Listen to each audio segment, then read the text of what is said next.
The blood rushed to my ears as Rick's voice boomed across the diner, silencing every breakfast conversation. "You know she can't pay, yet you serve her anyway? Do you want your wages docked?" His finger jabbed toward my chest, then toward the small yellow-jacketed figure hunched in the corner booth. Time seemed to stop as 30 pairs of eyes swiveled between us. Construction workers with forks midair, elderly couples frozen in mid-bite, even Martin the line cook peering through the service window. The little girl's shoulders curled inward, her gaze fixed on the untouched egg sandwich I just delivered. The shame radiating from her tiny frame made my chest physically ache. In that moment, I knew every single person in that diner saw me for what Rick wanted them to see: a foolish waitress breaking rules for a charity case. What they couldn't see was the carefully counted quarters and dimes the girl brought each day, or how she watched the door with frightened eyes as she ate. My name is Vera. I'm 27 and a waitress working through night school. This is the story of how I turned a public humiliation into the most unexpected second chance of my life. For 3 years, I'd arrived at Waverly Diner at 5 a.m. to prep for the morning rush. Construction crews, teachers, retirees on fixed incomes. The pay was barely enough for my studio apartment and student loans, but the morning regulars made it worthwhile. They remembered my birthday, shared classroom stories, split plates to save money, but always tipped generously. 2 weeks earlier, I'd noticed her for the first time.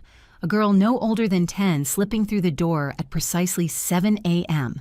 Her yellow jacket hung loose on her small frame, backpack clutched protectively against her chest. Without making eye contact, she'd slide into the farthest booth and wait, barely visible above the table. "Egg sandwich, please," she'd whisper, voice so soft I had to lean in to hear. When time came to pay, she'd count out crumpled bills and coins, always coming up short by nearly $2. I covered the difference from my tips and added a glass of milk. "Growing bones need calcium," I'd say with a wink. She never responded, but she ate every bite, eyes constantly darting to the door. The pattern continued for 2 weeks. 7 a.m., yellow jacket, quiet order, my discreet help. She never spoke beyond her order, never smiled, never made eye contact. Until today, when Rick had decided to make an example of me. "I asked you a question, Vera," Rick demanded, his voice cutting through my frozen shock. Behind him, Danny smirked, already pulling out her phone. I knew my humiliation would be circulating in the staff chat within minutes.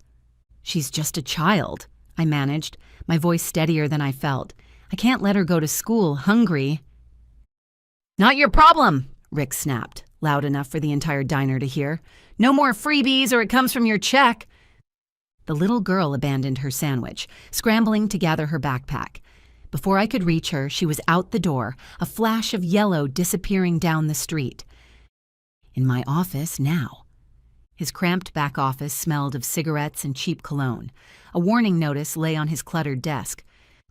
"Sign here," he said without looking up from his invoices.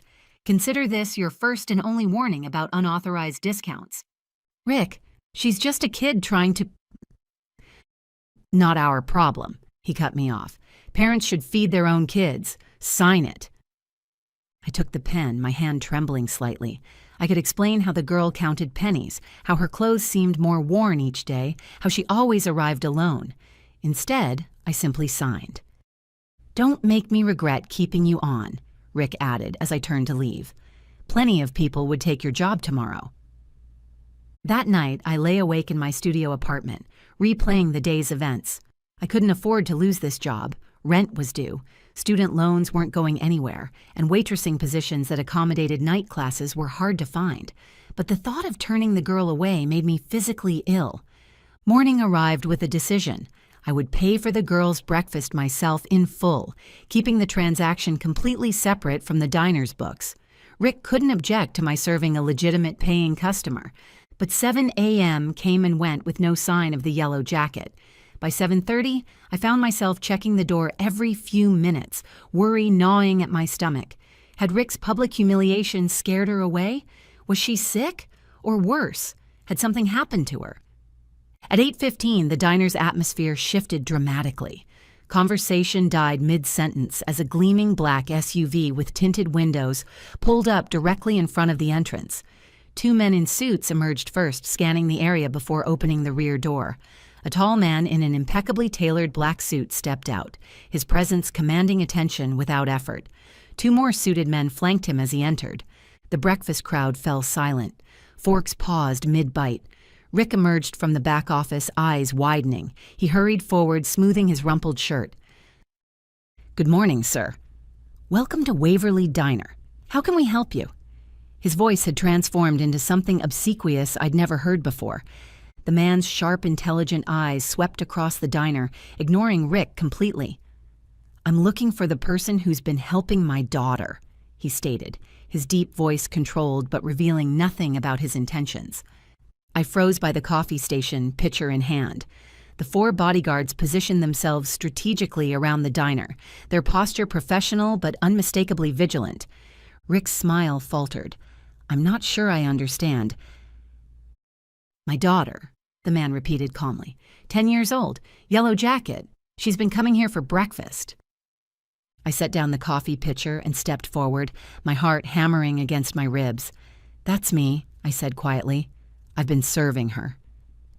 The man turned, studying my face for a long moment. His expression shifted from scrutiny to something softer, more vulnerable. "She hasn't eaten breakfast outside our home since her mother died," he said. "You're the first person she's spoken a complete sentence to in 3 years." The diner remained absolutely silent. Even the kitchen sounds had ceased. "I didn't know," I whispered. The man approached, extending his hand. "Nathan Fraser." Several gasps rippled through the diner. Even I recognized the name. Nathan Fraser, tech investor and philanthropist whose face occasionally graced business magazines. "My daughter is Emily," he continued. "After her mother's accident, she developed selective mutism. Therapists, specialists, medications. Nothing helped. Then yesterday, she handed her tutor a note about a kind waitress." He reached into his jacket and produced a folded paper. I recognized it immediately as the note I'd found under the milk glass the day before. In large, uneven handwriting.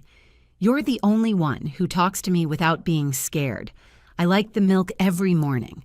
Thank you, E." "This is the first time she's reached out to anyone," Nathan said, his composure cracking slightly. "I had to find out who you were." Rick stepped forward, his demeanor completely transformed. "Mr. Fraser, I can assure you our establishment always welcomes your daughter. In fact, I personally instructed Miss Sullivan to take special care of her." Nathan's gaze hardened as he turned to Rick. "Really?" "Because my security team reviewed your establishment before I entered. They overheard quite a different story from your staff." Rick paled visibly. Behind him, Danny had stopped filming and was slowly backing toward the kitchen. "Where is Emily today?" I asked, concern overriding my awe. "At home with a cold," Nathan answered. "She was upset about missing her breakfast here." He turned back to Rick, his tone measured but firm. "I don't need your apologies. What I need are people like her." He nodded toward me. "In my organization."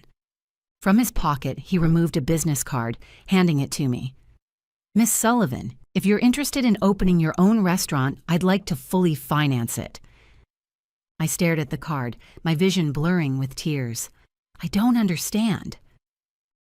"You showed kindness to my daughter when she was invisible to everyone else," Nathan said simply. "I'd like to return that kindness." The diner's entrance chimed. A small figure in a yellow jacket slipped inside, followed by an older woman who must have been her caretaker. Emily, no longer anonymous, no longer just the girl, approached me slowly. For the first time, she looked directly into my eyes. "Will you still have egg sandwiches?" she asked, in a small but clear voice. I knelt to meet her gaze, tears flowing freely now. "Every single day if you want them." Emily smiled, a tiny, fragile thing, but unmistakably real. 1 month later, E&V Mornings opened its doors 6 blocks from Waverly Diner. The cozy cafe, its name a combination of Emily and Vera, featured warm lighting, comfortable seating, and a special corner designated for school children. A small sign on the wall read, "No child turned away. All students welcome."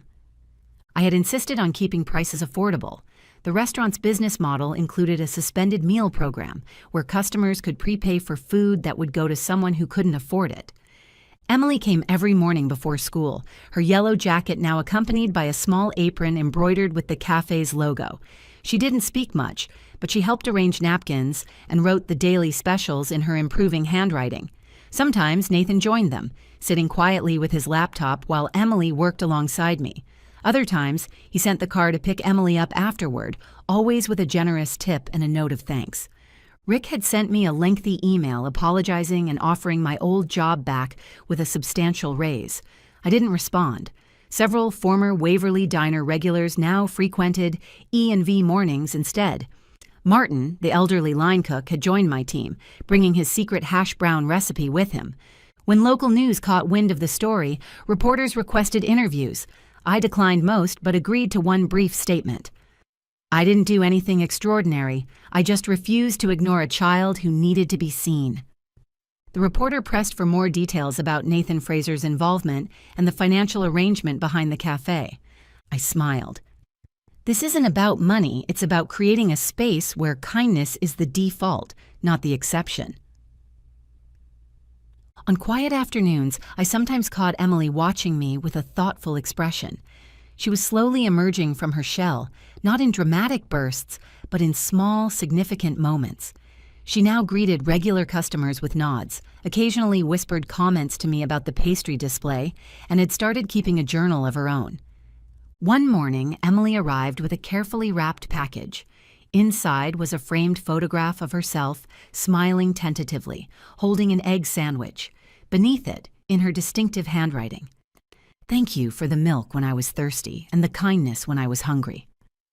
I hung it behind the counter, a quiet reminder that sometimes the most important acts of kindness are the ones no one else notices.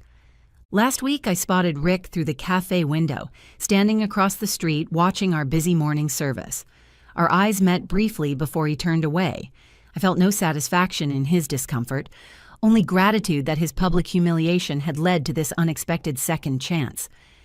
Emily tugged at my apron then, pointing to a new customer who had just walked in, a young boy, maybe 12, with worn shoes and careful eyes. Without a word, she grabbed an egg sandwich and glass of milk from the counter and brought it to his table herself. As I watched her small act of kindness, I realized something profound.